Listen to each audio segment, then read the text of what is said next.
I got a call from my husband, who had been lying to me about working on weekends and going on an important business trip at the end of the year. He had the audacity to completely sell me down the river as he went on a trip riddled with adultery. I suppose his plan was to live with the woman whom he cheated on me with in our house that I cleaned up. That's not going to happen, not on my goddamn watch. Now is the time to confront him with the beautiful, brutal truth. You hurt me and your family, darling, and now your story will turn bleak, desperate, and completely pathetic. My name is Unity, and I'm a 52-year-old housewife. My husband Ryan works for a large company that's successful in the industry of toilets. Yes, it's a strange business, but if you think about it, I'm sure you'd agree that it's also an extremely important business. Ryan works in the Department of Sales in a larger branch of the conglomerate, and the money he makes is decent enough to pay for a nice improvement to his family home. He turned 60 last year and was going to retire when the century started another chapter. We used to live with my in-laws at the D'Amelio family home, and I'm busy taking care of them and doing housework every day. My in-laws are still in good health, even though they are getting older, and they only help take care of cleaning some parts of the house and the laundry. Ryan and I have 3 children, a son and 2 daughters, but they are all married and live far away from us. I was looking forward to Ryan's retirement, thinking that he would be able to finally relax and we would be able to live as a happy family. He started to have a lot of extra assignments, which resulted in a lot of extra hours even on the weekends. Ryan worked a lot of extra hours, even mere foxtrots away from retirement, and he was the one on the road most weekends. I had no doubt that Ryan was paying back one last debt of gratitude to the company that he worked at for so many years. However, I never could have imagined that this was actually so ridiculously far from the truth, and later I found out that this was a complete lie on Ryan's part. Everything began with a fateful incident involving Mr. D'Amelio, my father-in-law. One day, just before the new year, Mr. D'Amelio had awoken from his midday nap after his lunchtime walk and was walking down the stairs.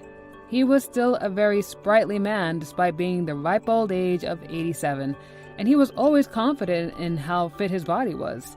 However, that confidence was to become his bane that day because near the top of the stairs, he lost his footing and tumbled down the stairs.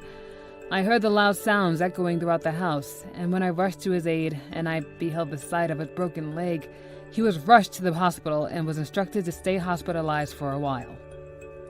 Ryan was furious, saying that his father's injury was all my fault. You're responsible for the house. What the hell do you think you're doing? Wait, no. I didn't do anything myself. Shut the hell up. I now know you're not fit to be a good freaking housewife. You don't deserve to be in this house. What do you mean, not fit to be a good housewife? What are you trying to say? You want me to give it to you straight? I'm saying I'm thinking of divorcing you. If you don't like that idea, you take better freaking care of the house. Divorce? You can't be serious. That's what's going to happen if you don't do something to change things around here. I was surprised by my husband's anger, which was supposedly triggered by Mr. D'Amelio's injury. My father-in-law himself was genuinely injured, but was still conscious. He got very worried when he heard that his son, my husband, had aggressively suggested a divorce. Unity, my dear, you're doing such a great job around the house, and we couldn't be more happy to have you with us. Did Ryan really say such terrible things to you all because I broke my leg?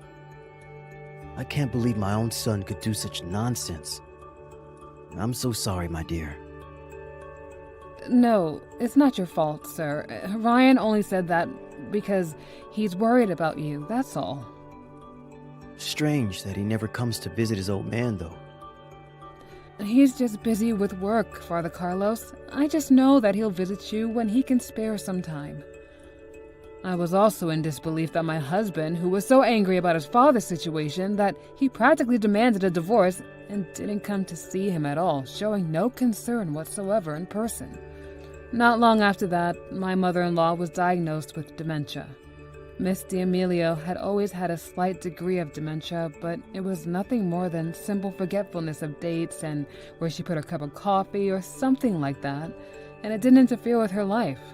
But when her husband was hospitalized, she naturally became more anxious and depressed and became more withdrawn and unable to speak much all day. I was exhausted, both physically and mentally, from the family troubles that just kept on happening one after the other. I now had to take good constant care of my in-laws, one with dementia and one that was in the hospital. And meanwhile, my husband, their son, continues to work overtime and go on business trips, and the number of days he doesn't come home just started increasing. Ryan, it's really hard for me to take care of your parents by myself. I need you to help me in your spare time from work. It's your responsibility to take care of the damn house, Unity. Why the frick do I have to help you around? Was this clearly your place to be? Don't talk to me like that, Ryan D'Amelio. They're your parents, for crying out loud. And I have a freaking job to do. How many times do I have to tell you? Well, if you won't help, then you need to consider hiring some help around here. What the hell? Well, goddamn, you're a lazy housewife. I'm freaking divorcing you. What the hell is the matter with you? If you can keep talking about divorce, who will take care of your parents, huh? Divorce obviously means I'll be kicked out of your home, and since you're so busy all the time, and you refuse to hire helpers, and you won't put them in a nursing home, who is going to give them the care that they need, Well, that's... Yeah, you don't have a comeback for that, do you? Do you have a couple of screws loose or something? Is this a Yuletide spirit giving you a bit too much eggnog for your head to handle? You blame me all the time for your parents' problems, and you threaten me with divorce, and you never even thought about how your parents are going to survive.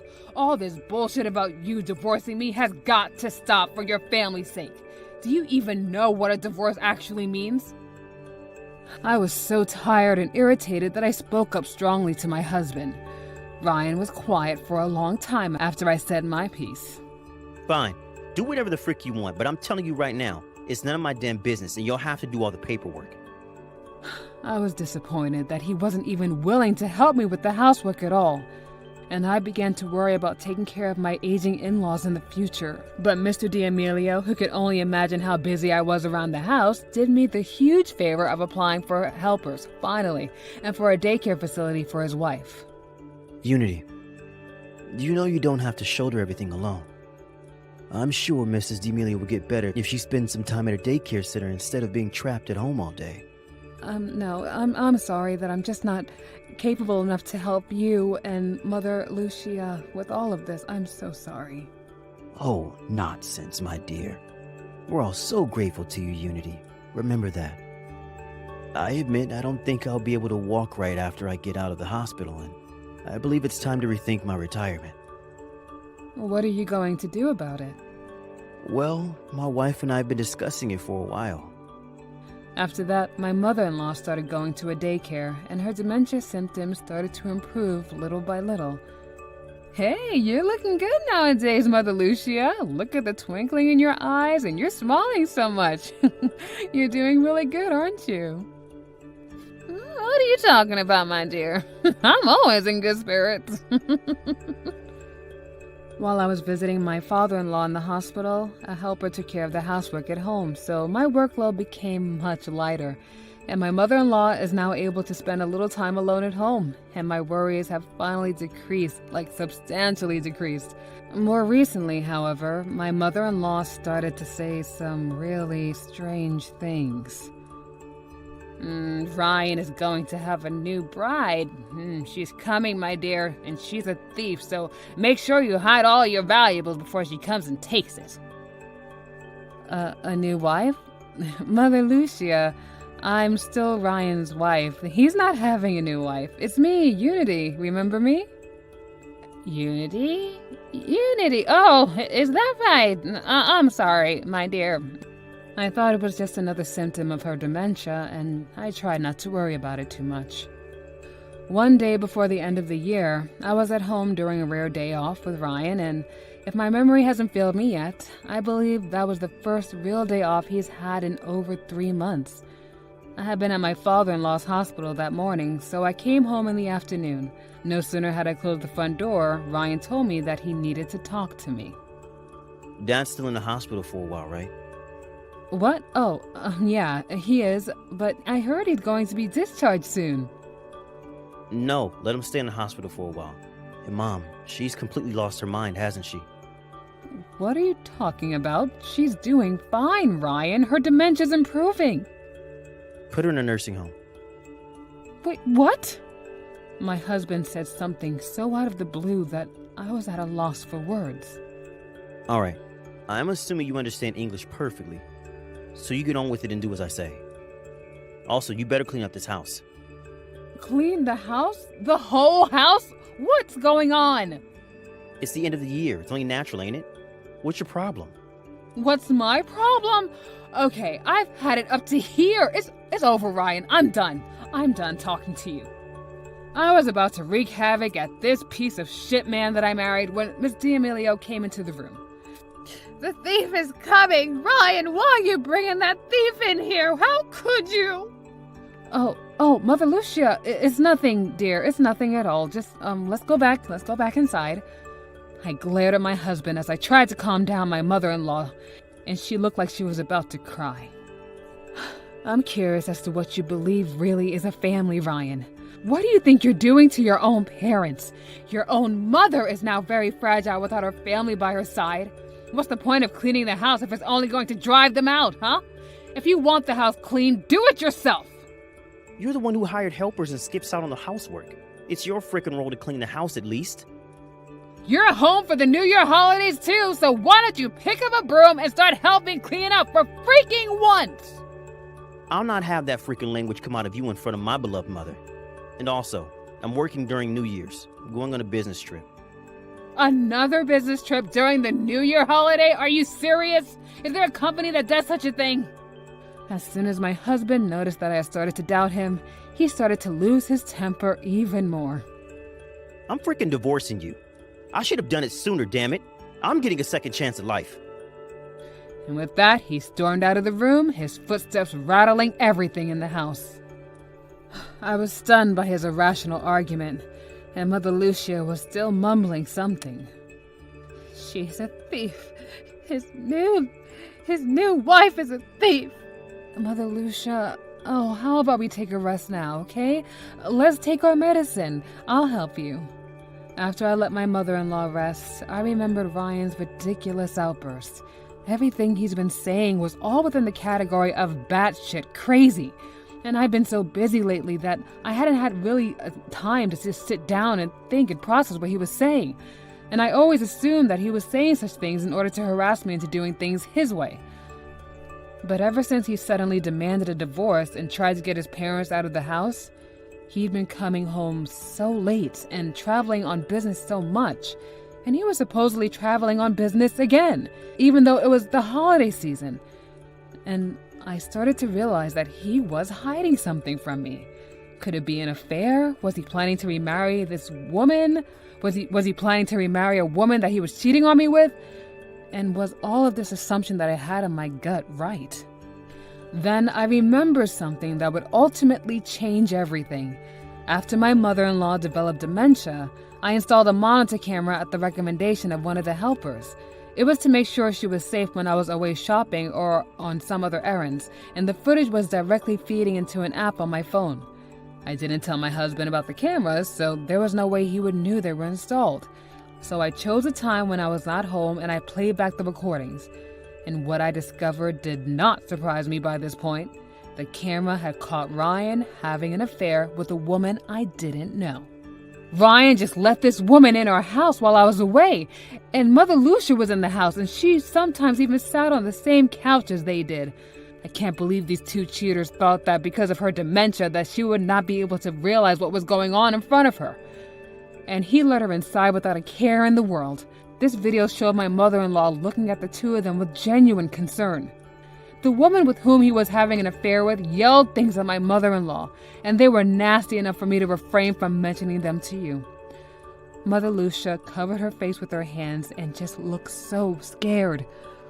All those things she kept telling me, the new wife, that thief, that's what she was talking about, and I was trembling with anger. How could Ryan have done this? The D'Amelios only had one child, and he downright neglected his family completely, and my husband had deliberately cheated on me. This was absolutely unforgivable, and I vowed I would never let him get away with this. The next day, I decided to confide in my father-in-law in private about what happened. And my father-in-law, Carlos' face grew even dark and ever concerned, and also sad. And it was heart-wrenching to see this elderly man, feel this way, especially because he was still in a cast. And with a deep, quiet voice, he asked me, So, what are you going to do, Unity? I'm just thinking I have no choice but to divorce your son. I'm sorry, Father Carlos, considering he had repeatedly confronted me about divorce. It's the only logical option right now. I see. And I'm sure you will do things splendidly, as you always do. If I were in your shoes, dear, that's what I'd do too. I'm sorry, my dear. I'm so sorry. Oh, Father Carlos, please don't. You did nothing wrong at all. And I swear to you, you've only done good to me. I'm just worried about Mother Lucia. If we were all kicked out of that house, I don't know what we could do. I couldn't believe that the woman with whom my husband was having an affair with would take good care of Mother Lucia. And after seeing that raw footage of all that verbal abuse, and Ryan was no better, he had the audacity to be certain his own mother wouldn't understand what was going on. I told Father Carlos I was worried about my mother-in-law, and he said, Don't worry about us.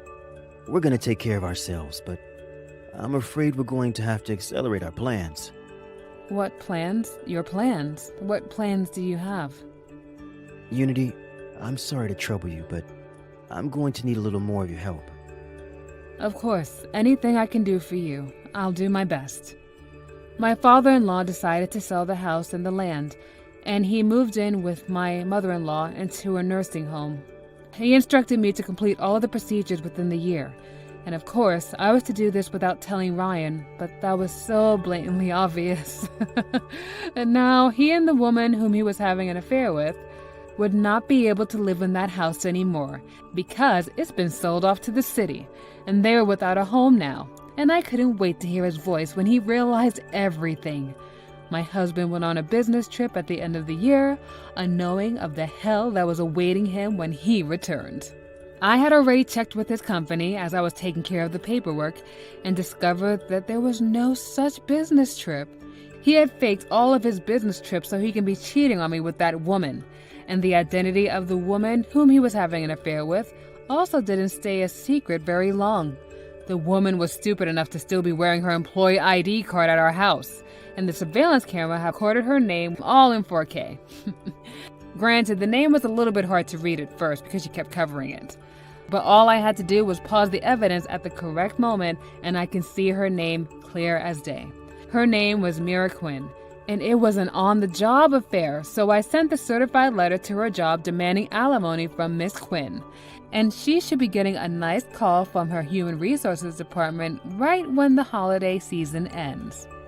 On the day my husband returned from his trip, I received a phone call. Have you finished cleaning up the house? You make sure it's freaking spotless by the beginning of the year. And you get your incompetent ass out by the time I get back, all right? We're freaking finished, and I'm divorcing you.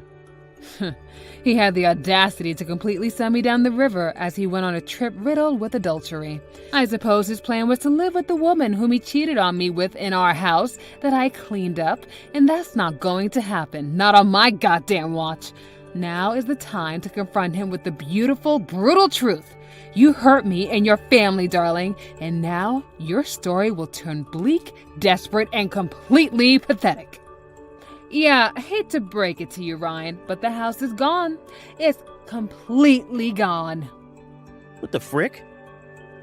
Oh, don't believe me? Well, then go home and see for yourself. See if they let you in. I said that and hung up the phone. Fast forward a couple of hours later, my husband called me again. Hey, there's a for sale sign in front of our house. What the frick is going on here? And then I heard the voice of another woman on the other end of the line. What the hell does this mean, Ryan? I thought we were gonna live in that house. Hey, keep it down. It's nothing. I'll take care of it. How the hell did this happen? I was so satisfied to hear my husband and Quinn with such a panic. Oh, I needed this feeling so bad, let me tell you. You really don't know how this happened, even though you brought this whole thing on yourself? Well, damn. Are you sure you're not starting to get dementia too, old man?